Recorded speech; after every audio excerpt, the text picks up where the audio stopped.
bin Michael Pohenski von der Firma Direct Maintenance. Wir befinden uns hier am Köln-Bonner Flughafen, wo wir seit 1.7.21 für eines der größten Luftfrachtunternehmen der Welt die Maintenance übernommen haben. Haben hier so einen Durchgang in der Woche von 22 bis 24 Fliegern im Transit, sprich Flieger kommen an und gehen direkt wieder raus.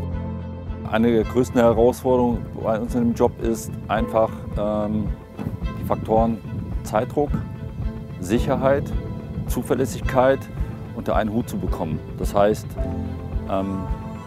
in dem Moment, wo ein Fehler auftritt, habe ich automatisch Zeitdruck, in den meisten Fällen im Durchgang. Ja? Und da muss ich mich zum einen auf meine Unterlagen verlassen können, ich muss mich auf den Kollegen verlassen können, ich muss mich auch auf das Werkzeug verlassen können.